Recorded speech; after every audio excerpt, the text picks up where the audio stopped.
So what can we do to capitalize on these factors? First, we'll start off by talking about interest. How can we get students to have that spark of interest?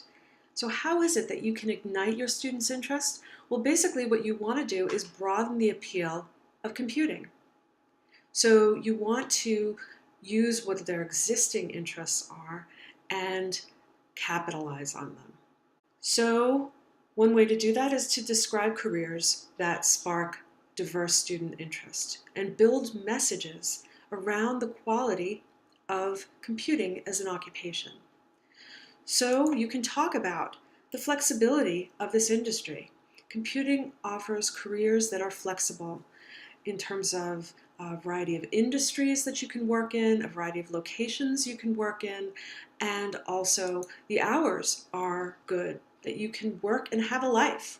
Hours are very average in terms of, the number of hours that average occupations in America are, and actually quite a bit less than other professions that make similar salaries. So again, these are kinds of messages that you could say to students who are thinking about computing and thinking about your course, and say, hey, this is a good occupation. You should think about it. Another is the stability of the occupation. They can feel comfortable that there are going to be jobs available when they're looking for them. So you can even utilize some of the resources that I talked about in the diversity in computing module, the ones that show the number of hours, the stability, and the job projections for computing occupations. The salaries are good. You should show them some of the data from diversity in computing. These are high salaries and they can get jobs with a degree in computing. The other thing that you can do in terms of crafting messages around computing as an occupation is something that oftentimes people don't realize, which is that computing is really collaborative work. People assume that it's just going to be you isolated in a room with a desk.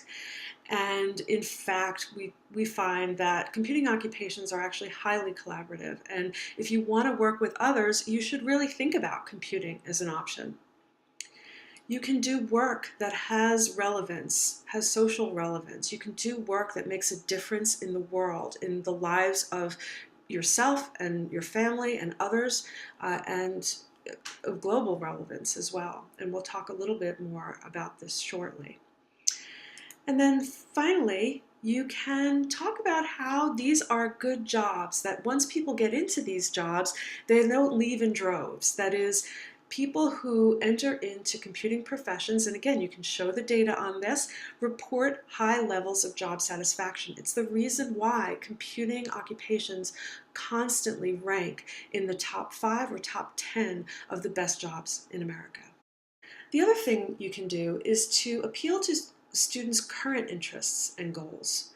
And so this slide shows the College Board survey of women based on what their intended majors are in 2013. And what we see are the top two, health professions are by far the most popular in terms of the majors that are intended by women.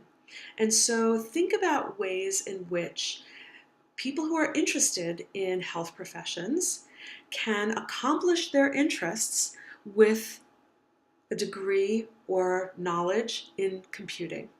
Okay, so think about how that might be accomplished. Same thing for business. The other thing you might want to do is look around, see where your students are. Are there a lot of Hispanic students studying the liberal arts? A lot of women in biology, which is the truth. That is where you'll find women. Consider what their interests are for studying those topics and make your messages appeal to the groups on your campus. In the next few slides, I'm going to talk about some of these ideas. They provide ideas of the messages about computing that might appeal to a broad group, including those people who are from these diverse backgrounds we are not finding represented enough in computing. So consider students' interest for making messages meaningful. So showcase projects that are tied to their current and future interests. say that computing offers exciting work that affects our world and the people in it, and computer science give back to their communities. So some examples: if you have computing expertise, you can create technology that makes it possible, for example, to track endangered species, such as dolphins. Or mobile forensics labs have a need for computing specialists to help them create technology to instantly analyze clues at the crime scene. Really important work. There's a Red Jacket that has a built-in navigation system for people with visual impairment that helps them navigate their environment using sensors that are within the garment itself. These are all examples of things that you can tell your students that they may be able to do with computing expertise. And there's a lot of material that you can get on this topic. One of the best sources is .diva.org, that is DOTDIVA.org. It's a market research that they've done with women, and they find out what particularly appeal to young women, and then they craft these messages. So, for example, computer science giving back to their communities. This is something that they found that a lot of the young women said they wanted to do.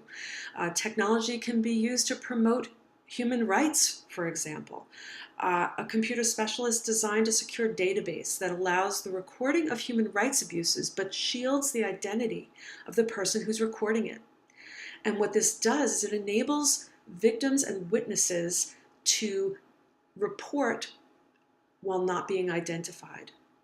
So the violation can be reported without having them have to give over their own identity. Really important work in giving back to computing communities, the world, computing making a difference in these fields.